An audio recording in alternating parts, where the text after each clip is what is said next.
So while the president is in Vietnam, his former personal attorney, Michael Cohen, will testify behind closed doors today. For the first time ever, the president's former fixer is expected to accuse Mr. Trump of committing crimes while in office. The allegations are in relation to hush money payments to women whom alleged to have had affairs with the president in the months leading up to the election. Cohen's bombshell testimony is also expected to reveal some of the president's financial statements and accuse him of making racist remarks. For more on this, we are joined by our Washington correspondent, Paula Reid, and chief congressional correspondent, Nancy Cordes. Thank you both for waiting while we were talking over the president's arrival in Vietnam. Paula, to you first. What are we learning about Michael Cohen and what he will say about the president, specifically about these racist remarks? Well, Vlad, what's so remarkable is this is a man who once said he would take a bullet for President Trump. But based on what I'm hearing from sources, it seems like he's going to start lobbing some grenades at the president. Let's start with those racist remarks. I'm told that tomorrow during his testimony, he will accuse the president of racism. I'm told that he will relay private conversations he's had with the president that are described as, quote, chilling in terms of the language that he used. Now, he is also expected to accuse the president publicly for the first time of criminal conduct while in office related to hush money that was given to adult film star Stormy Daniels related to their alleged affair. As if that wasn't enough, he is also expected to produce documents prepared by the president's accountant suggesting that the president either undervalued his net worth or overvalued his net worth so as not to have to pay his fair share of taxes.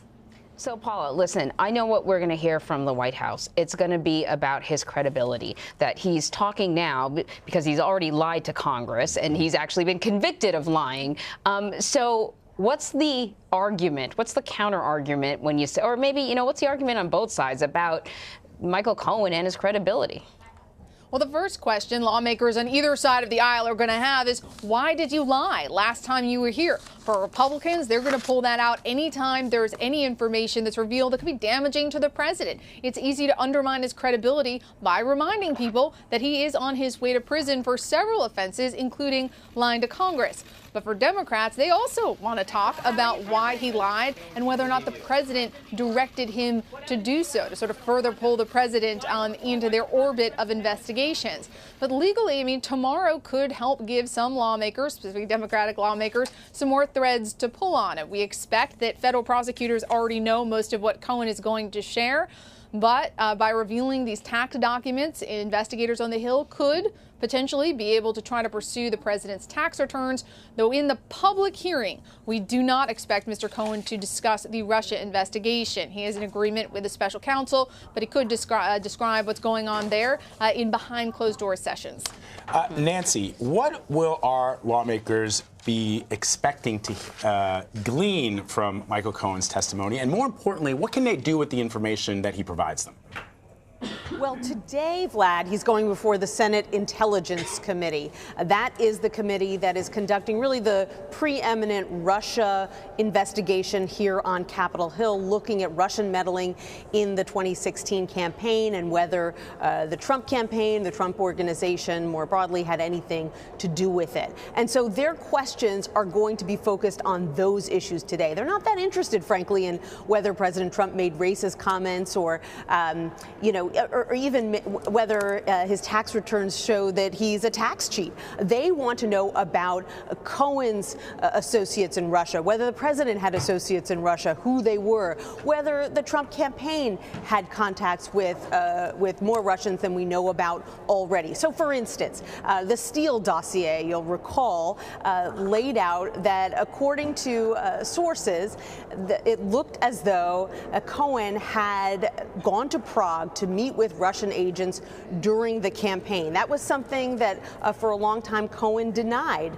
publicly. He said he hadn't been to Prague in over a decade. But since he testified here on Capitol Hill the last time, about a year and a half ago, there is evidence that has come out to indicate that actually he did go to Prague. So they're going to be re-asking about that. They're going to be asking him why he was so adamant about pushing this Ukraine-Russia peace deal during the Trump campaign transition and during the early days of the Trump presidency. Who was behind that? Who was he working on that with? Who was that important to? Those kinds of questions are going to be at the forefront, and I'm told that this hearing alone behind closed doors could last 10 hours, where he will be grilled not by senators but by their staffers in sort of a deposition style hearing. The senators can be there and listen to the questions, but these have been carefully prepared in sequence by Intelligence Committee staffers who have probably been working on these questions for months.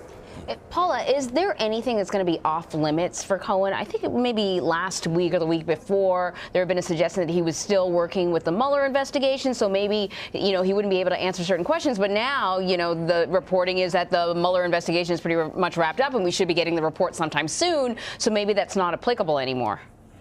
Well, it still applies to his public appearance. Today, as Nancy mentioned, he's going to be testifying privately, same on Thursday. But tomorrow, he will sit publicly and testify before the entire country. And during that hearing, there is an agreement that he will not be able to discuss the ongoing special counsel investigation. He continues to cooperate with special counsel Robert Mueller, and he is not going to be able to discuss really what happens there, which is why in the public setting, the focus may be less on Russia and more on some of these other issues. Nancy, before we let you go, let's ask you quickly about the House, who's expected to pass this resolution today to end the president's national emergency declaration at the southern border. What more are we learning about this possible vote, and do we expect it to pass? We've seen on the Senate side some Republicans coming out and saying that they do not support the president making this emergency declaration. Right. It is almost certain to pass in the House, and basic math is behind that, Vlad. It is controlled by the Democrats. All they need is a simple majority vote. I think this resolution has something like 230 co-sponsors. That's more House members than they need to simply pass this resolution. So even if very few Republicans vote for it, and we understand that Republican leaders are trying to minimize Republican defections here, it is going to pass the House. And then the question mark becomes the Senate, where a number of Republicans are on the record saying that they don't agree with the president and don't agree with this move of declaring a national emergency, but do they want to cross him publicly in a vote, knowing that at the end of the day he's probably going to veto it? That is the political calculation that many of them are going to have to make, and the way that we've seen some Republicans trying to split the difference here, guys, is to say that while I don't believe that the president should have declared a national emergency, I also don't agree with the wording in this particular Democratic resolution. And for that reason, even though I don't like what the president's doing, I'm going to vote no. Interesting. Nancy, Paula, thank you so much. You're welcome.